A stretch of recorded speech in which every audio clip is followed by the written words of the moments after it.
Avec la leçon 218, nous sommes de nouveau rappelés, je suis pas un corps, je suis libre, car je suis encore tel que Dieu m'a créé. Seule ma condamnation me blesse.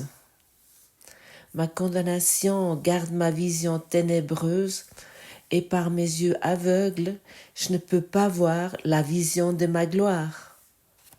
Or, aujourd'hui, je peux contempler cette gloire et être heureux.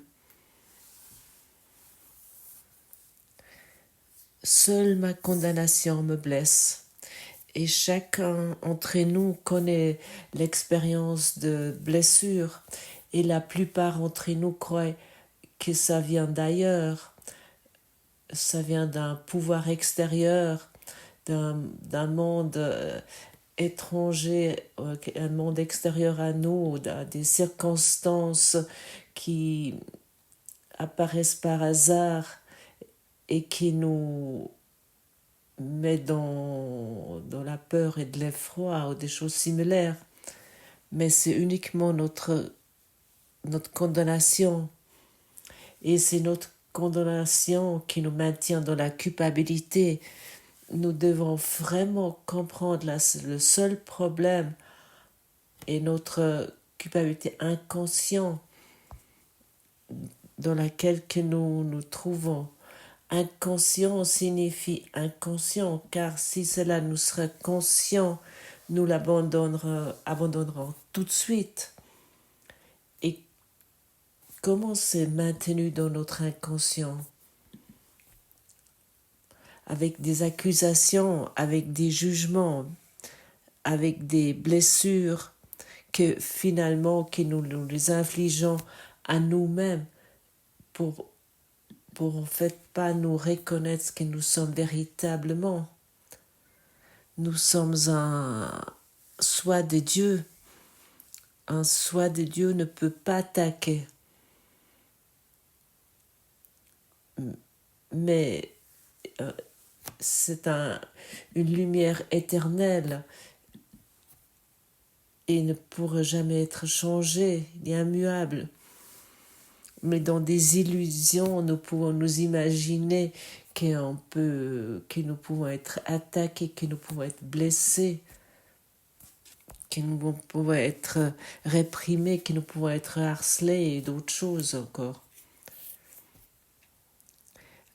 Le monde que nous voyons avec nos yeux, avec tout, mais sans exception,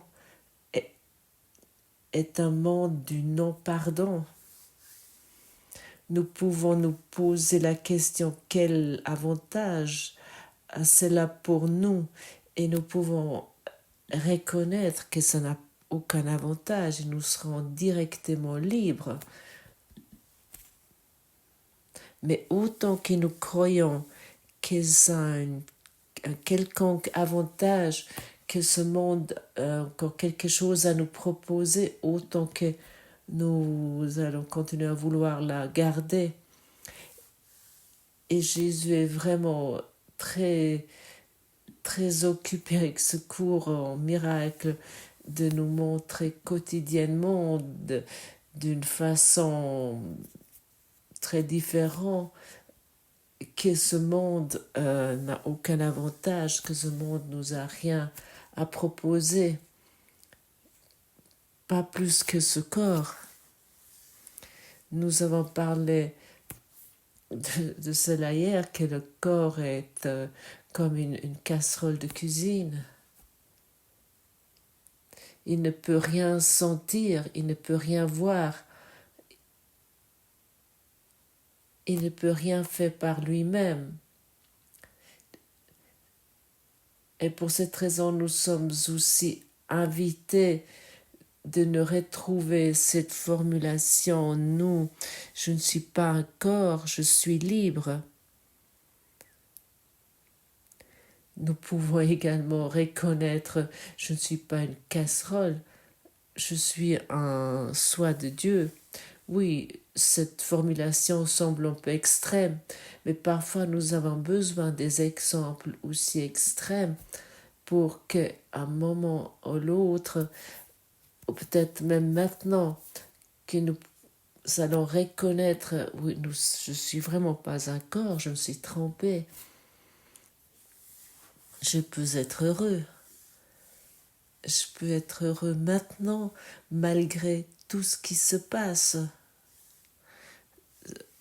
Ou ça veut dire aussi dire je peux reconnaître le bonheur malgré tout ce qui se passe. Partout où nous nous trouvons, vibre le bonheur total, ça transcende tout. Le bonheur que tu es, tu peux le saisir à chaque instant, tu peux le reconnaître à chaque instant. Mais autant que nous croyons à l'attaque, nous ne pouvons pas reconnaître ce bonheur. Et chacun d'entre nous connaît lorsqu'il est en rage ou lorsqu'il est en attaque ou lorsqu'il est dans la douleur ou dans l'autodéfense. À ce moment-là, il n'y a vraiment rien qui se passe sauf nos histoires. Et notre décision d'écouter les mensonges de l'ego a amené des sentiments de culpabilité tellement énormes.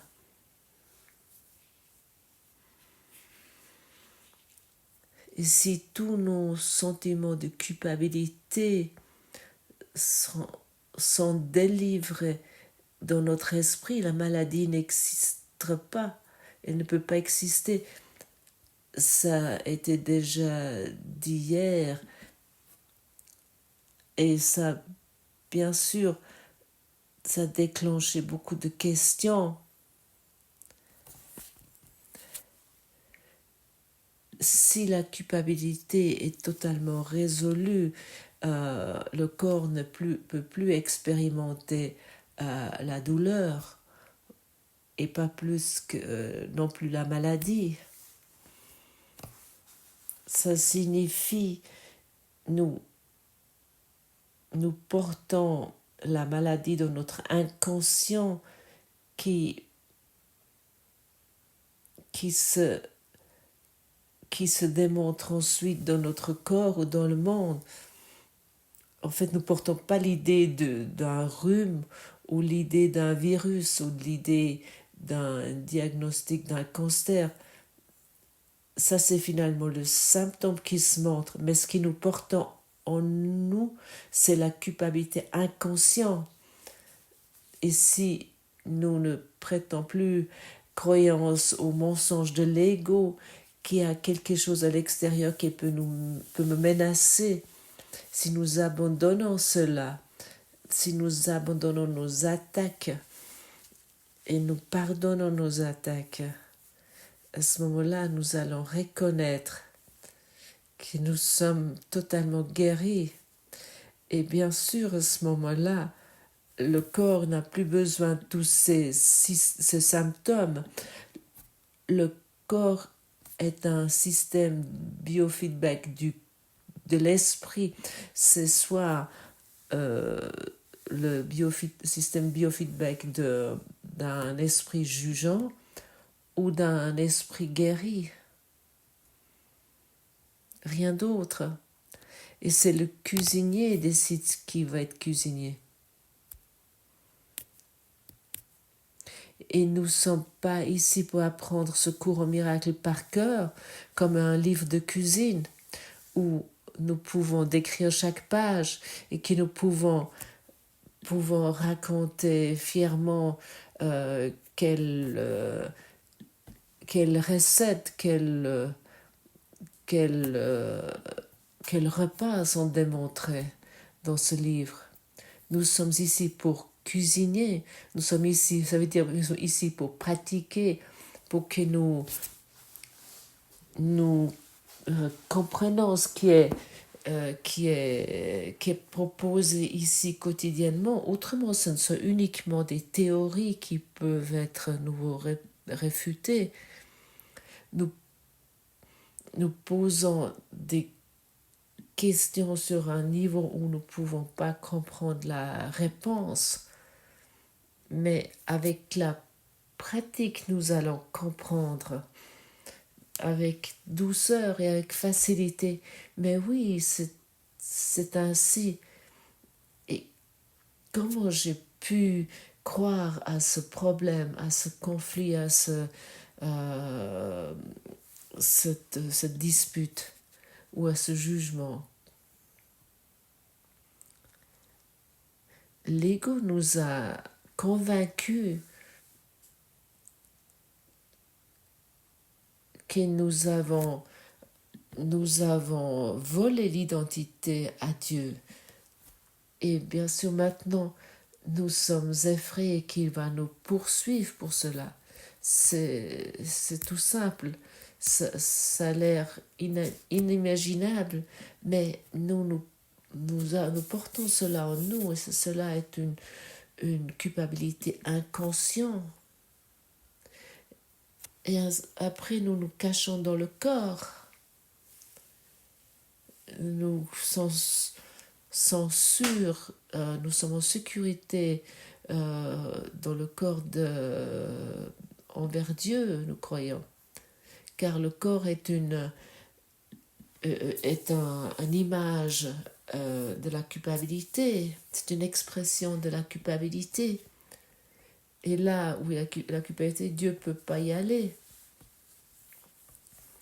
Le monde est sûr de tous les fous, mais il n'est pas sûr de Dieu. Et si nous abandonnons toutes nos idées, nos pensées totalement insanes, nous allons comprendre vraiment qu'il n'y a pas de culpabilité. Et nous voyons uniquement en dehors ce que nous sentons en nous. Et autant que nous sentons la culpabilité en nous, nous voyons la peur et la culpabilité à l'extérieur. Et nous voulons enfin reconnaître que Dieu ne peut jamais nous attaquer. Il ne peut jamais nous trouver coupables pour quelque chose que nous avons jamais fait. Nous voulons constater que Dieu est uniquement l'amour complet et omniprésent et qu'il nous prend dans chaque instant dans son cœur aimant.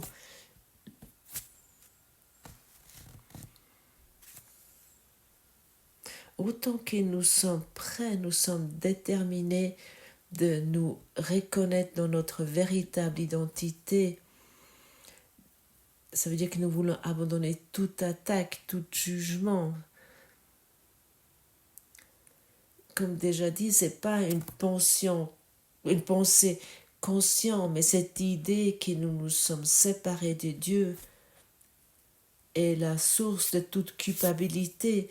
Et de là, il y a un arbre qui pousse, un arbre de la culpabilité qui pousse avec des milliers de ramifications d'idées et de culpabilité. Et nous avons des idées pourquoi nous nous sentons séparés. Et l'ego, il sait bien naturellement que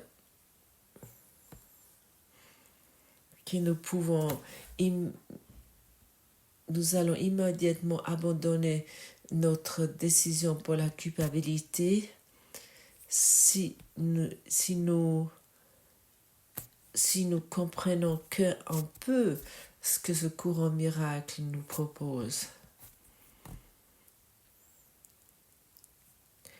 Et pour cette raison, l'ego a développé un plan, et le plan est le suivant.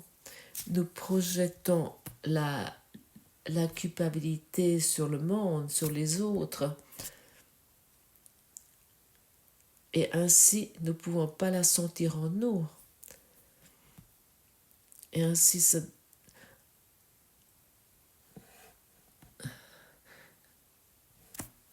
Et ainsi, il y a un monde d'incarnation et d'excarnation qui se projette, qui se rêve. Et j'aime bien dire, ce monde, cette terre est une usine de décès. Nous venons ici pour mourir. C'est la même chose comme un ouvrier travaille dans une usine où il y a des voitures qui sont produites, qui sont ensuite vendues, et ensuite ils sont nouveau mis au rebut, ils sont nouveau mis à la ferraille. Donc ça veut dire que c'est produit, vendu et mis au rebut. Et aussi cet exemple extrême devrait nous aider. Et stop, j'aimerais vraiment abandonner cette idée que je suis coupable pour reconnaître que je ne suis pas encore. Et comment nous faisons cela?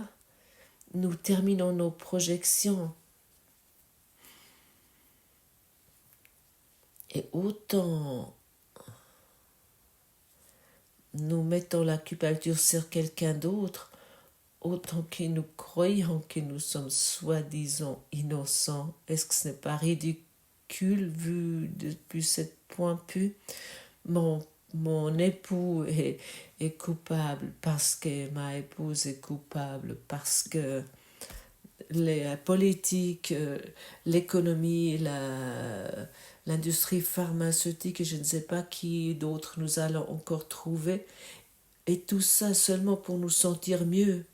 Mais est-ce que nous nous sentons vraiment mieux si nous cherchons sans cesse la culpabilité chez nos enfants, chez nos grands-parents, chez nos parents? Et bien sûr, nous allons la trouver, car tu dois savoir, l'ego va toujours trouver la confirmation qu'il y a quelqu'un à l'extérieur de toi qui est coupable.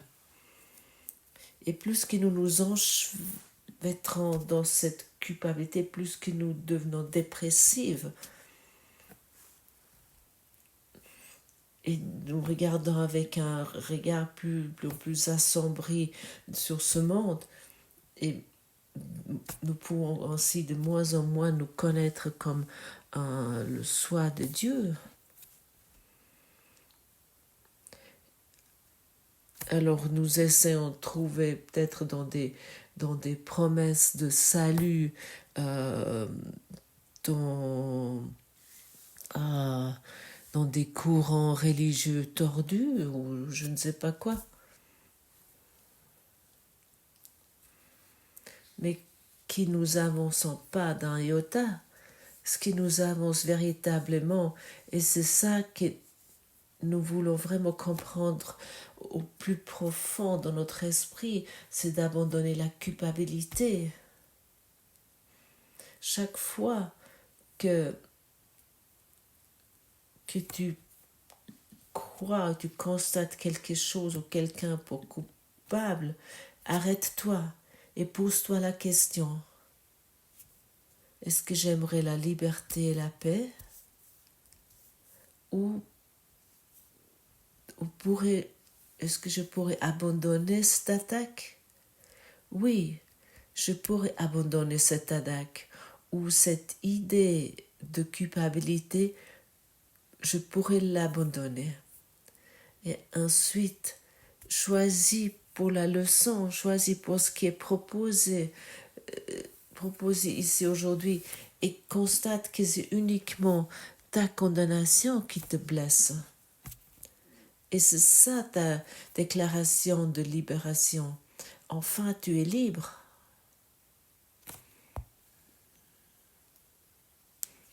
Et encore une fois, il soit dit, Jésus nous invite avec ce cours de vraiment démasquer ce mythe égotique. Et aujourd'hui, tu as à nouveau assez d'informations, tu as reçu assez d'informations. Comment tu peux démasquer ce mythe égotique pour pouvoir prendre une autre décision, pour ne plus jouer à la casserole.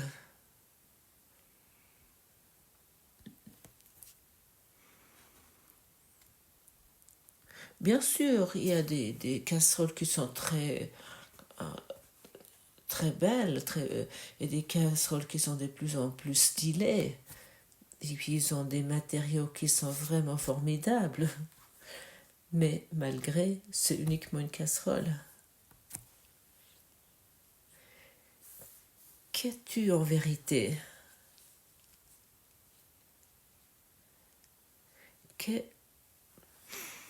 Qu'est-ce que tu sais avec certitude sur toi?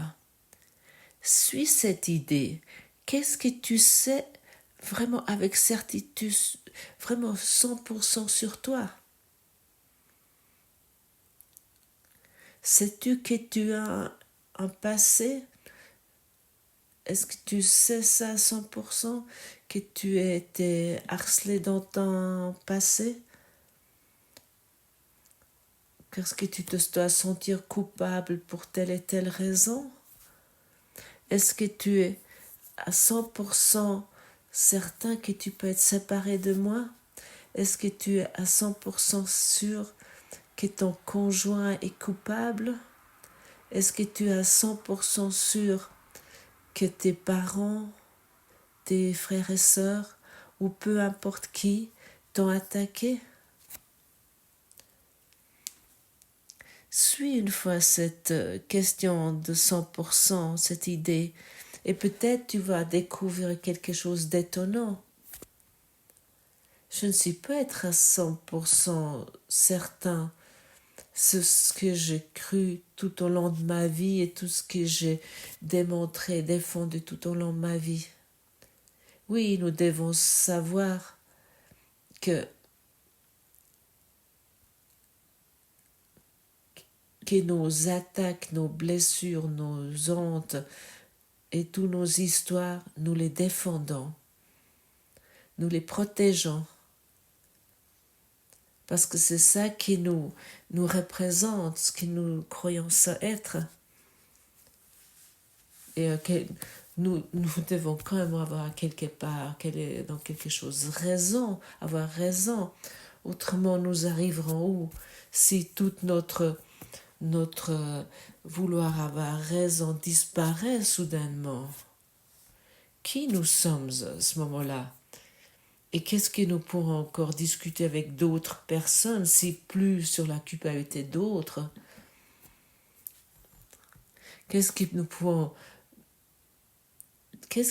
Sur quoi pouvons-nous encore discuter à la table des habitués au bistrot ou dans notre groupe de crochet?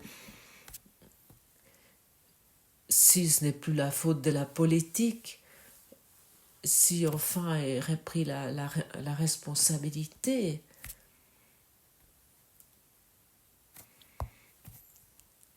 Souvent on me demande, oui, alors comment je devrais être Gottfried avec des personnes qui ne s'occupent absolument pas avec secours, en miracle, et que je les rencontre quand même, et qui me racontent des choses.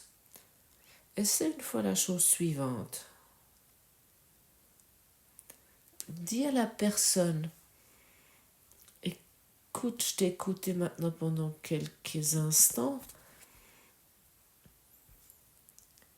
Moi, je suis intéressée à la vérité. Qu'est-ce qui est ta vérité? Et peut-être à ce moment-là, il y a une conversation totalement autre qui a lieu. Nous ne sommes plus invités ici de confirmer, de reconnaître les mensonges d'autres et de vraiment confirmer les mensonges d'autres. Toi et moi, nous sommes demandés et invités de représenter la vérité, mais nous devons savoir si nous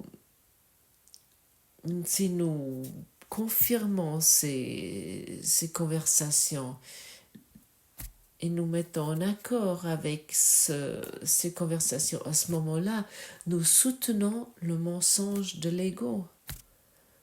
Nous, nous, nous soutenons notre propre culpabilité que nous portons en nous, inconsciemment, et nous soutenons nos propres maladies et notre propre mort. Et quel sens a cela? Ça n'a aucun sens. Et peut-être tu développes à un moment donné, plutôt plus tard, ça peut être aujourd'hui, peut-être pas, que tu te poses vraiment la question. Tu poses cette question. Et je m'occupe en ce moment avec la vérité. Quelle est ta vérité? Et peut-être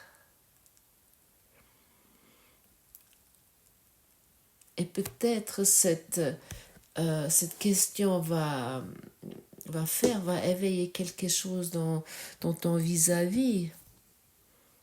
Et peut-être une conversation totalement autre va avoir lieu. Mais une chose est certaine, chez toi, il y a quelque chose qui va se montrer, la vérité. Et chacun qui commence à s'identifier avec la vérité, même si c'est dans des conversations totalement sans importance, il va pouvoir parler à travers la vérité. Et ainsi, il lâche, il abandonne toutes les illusions de la culpabilité. Je veux pardonner et cela disparaîtra. Ça signifie je veux regarder la vérité pour que je me reconnais moi-même. Regarde sur la vérité, regarde sur l'amour.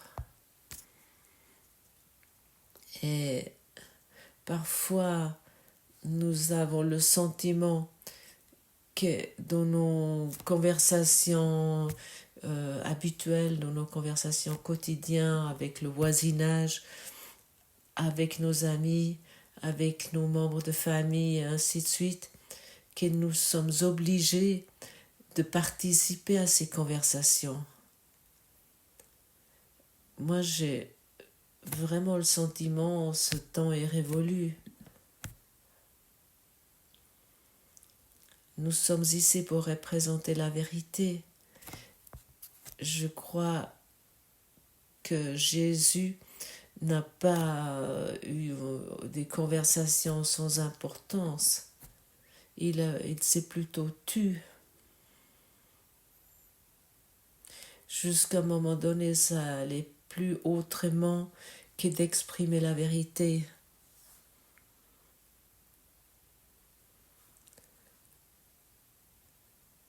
Ou crois-tu vraiment que Jésus a eu des conversations sans importance pour soutenir la culpabilité? Lui, en tant qu'enseignant de Dieu qu'il est, a certainement uniquement exprimé la vérité pour éclaircir la vérité, pour éclaircir l'esprit, pour vraiment donner un signal clair et fort. Ici, il y a quelqu'un qui parle, quelqu'un qui s'est reconnu lui-même et qui ne se laisse plus enchevêtrer dans des choses. Nous devons savoir, nous laissons nous enchevêtrer dans des choses qui nous emprisonnent dans cet état d'humain et qui font nouveau nous descendre les marches du soi christique.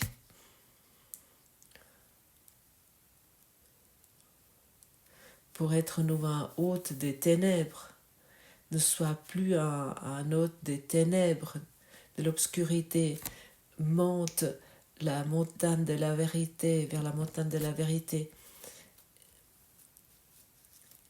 Et te laisse plus tourner vers autre chose. Mais sois malgré tout ça dans une aimabilité profonde.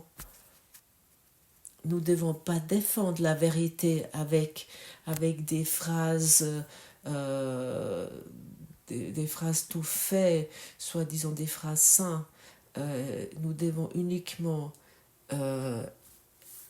être ancrés dans la vérité. Nous devons être vraiment représenter l'amour que nous sommes et le bonheur que nous sommes. Et ainsi, je te pose la question. Et je t'invite. Moi, je suis uniquement intéressée à la vérité. Je me préoccupe en ce moment uniquement avec la vérité. Quelle est ta vérité? Et sur quoi tu peux être à 100% sûr? Qu'est-ce que tu sais avec certitude?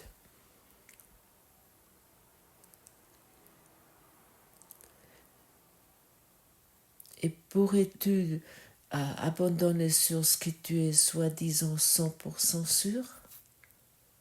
D'abandonner et de lâcher ça? Occupe-toi aujourd'hui avec cela. Préoccupe-toi aujourd'hui seulement avec cela et rien d'autre.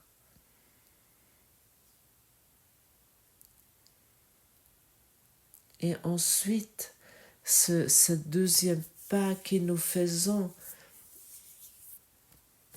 il va nous amener dans une accélération énorme vers l'éveil.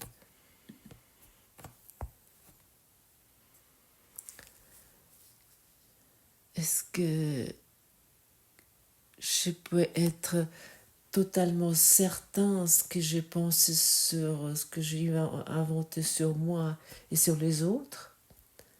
Moi, je suis plus totalement certain. Et je suis reconnaissant sur ça. Et je peux uniquement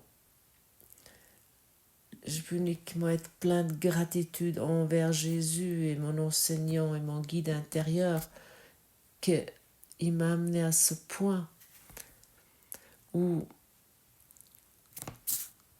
je abandonne tout ce système de pensée égotique.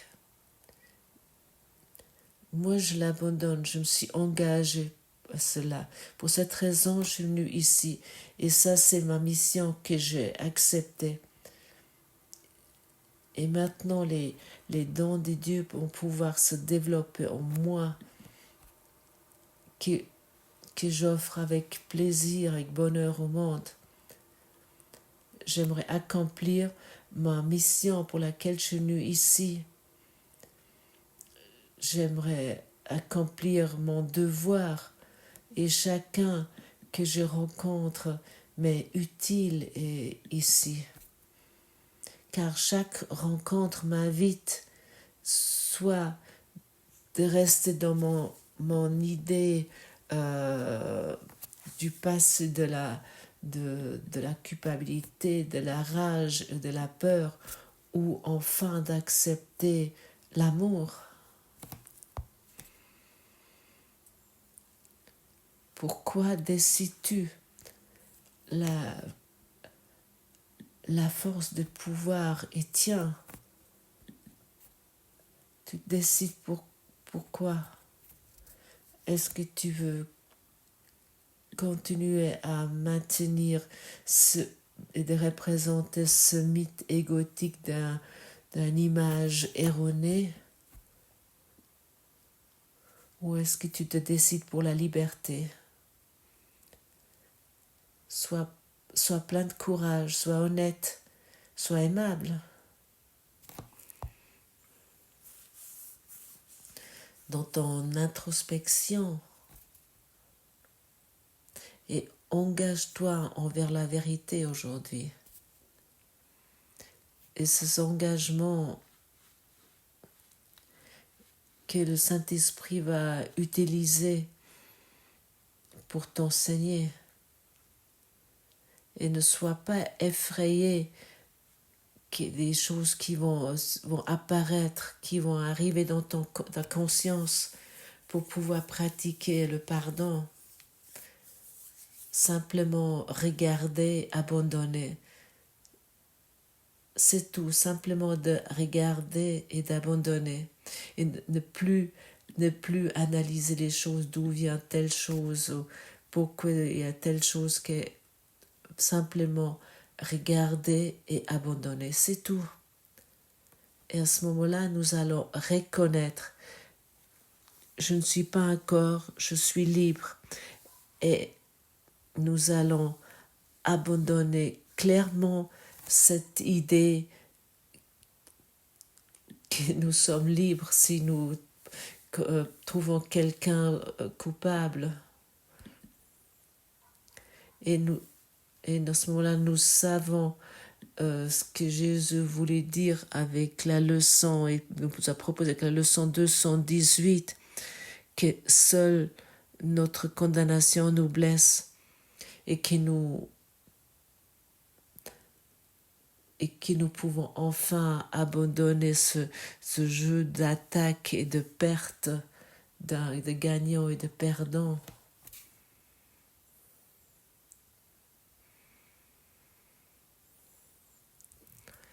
Avec amour envers toi et envers Dieu. Merci.